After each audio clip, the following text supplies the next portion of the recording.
Hi, this is Kevin from Naples, Florida, and today we're going to be talking about replacing your inverter on your RV. And what this does is it keeps your battery charged, keeps your 12-volt system charged.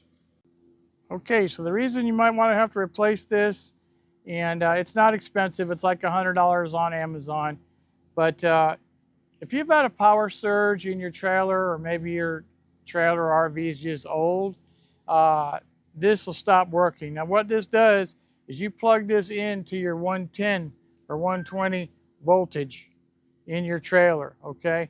And as you can see, I got a cord hooked up. So this trailer is hooked up to my shop right now, this RV, and it is keeping the air conditioning on, keeping your 12-volt system running all the time. But this has two systems. It has the 110 system, and then it has the 12-volt system. And so you have a battery on here. That way, when you back up to your campsite, you can still get your slides out. You can still turn some lights on. And that's what the 12-volt system is good for until you get the other one plugged in. When you plug in your heavy-duty cord, then it's going to go to the inverter, and the inverter is going to charge that 12-volt battery. Now, if it's not charging 12-volt battery, the 12-volt battery eventually is going to go dead, and then your 12-volt system is not going to work. So anyway, that's why we're talking about this inverter today. It's an easy thing to replace. Okay, so now you're going to locate your battery, your 12-volt battery, and make sure that it's good and it's up to date. I mean, if it's 3 or 4 or 5 years old, you probably just need to replace it, to be honest with you.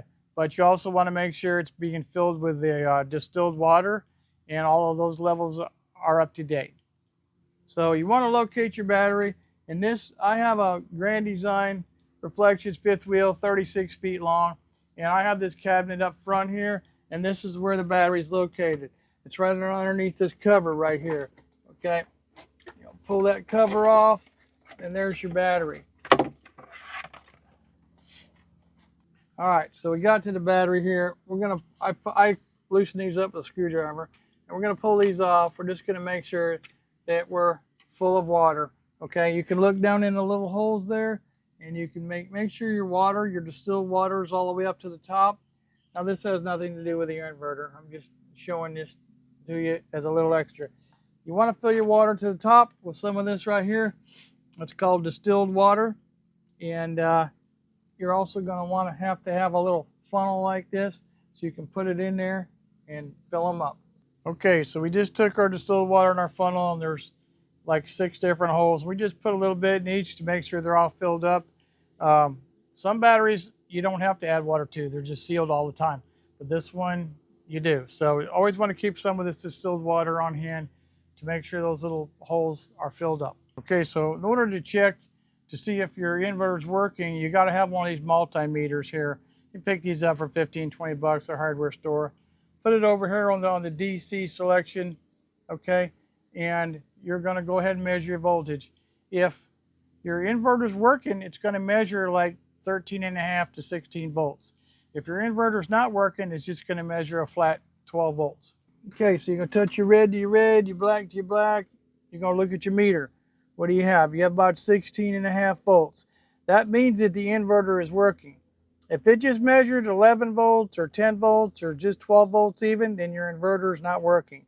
So the reason it's showing 16.5 is because it always puts out more voltage than what you're going to need. That's how it charges, and that's how you know that the inverter is working.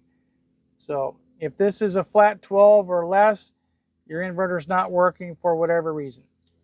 When I get done filling up with my water, I put my caps back on, by the way. Also make sure that when you're in here that these are tight.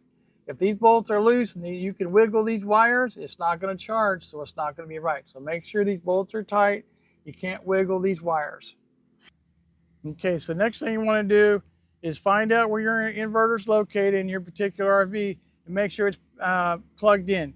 Well, before you just go ahead and unplug it temporarily, take your voltage tester and make sure you're reading 110, 15, 20, 25 volts. So make sure that your plug is actually working to your inverter box. Because if your plug's not working, you might have blew a fuse in the camper, or you might have just tripped a breaker in the camper from a power surge or something. So you're going to go in there to your cubby hole, make sure that your plug is working. Okay, so on this Grand Design Reflections 36-foot model of fifth wheel, we get in this cubby hole right here. And then inside this cubby hole, there's a panel. It's covered with black carpeting. And let me show you that. It's covered with black carpeting, so it's very hard to see. But it just comes off with a couple of screws. And then you open up that panel. That's where you're going to get to your inverter and all of your electrical wiring. Okay, and before you change this inverter out, check these fuses right here. There's two 35 amp fuses. Get some needle nose pliers or whatever and pull those fuses out. Make sure that they have not blown. Okay, so here's your plug where your inverter plugs in. Just follow your old cord coming off your inverter and it's going to show you where it's plugged in. It's plugged into the back of the fuse box there. But you're going to unplug that and use your voltage tester and make sure you got 110, 15, 20, 25, whatever.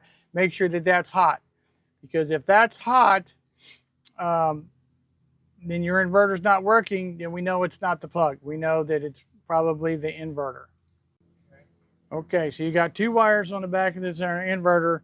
On this trailer, the black is going to go into the red, hook up to the red port, and the white is going to hook up to the black port. That's the way it is in this particular RV. So you want to go ahead and put those two wires in your new inverter just like that.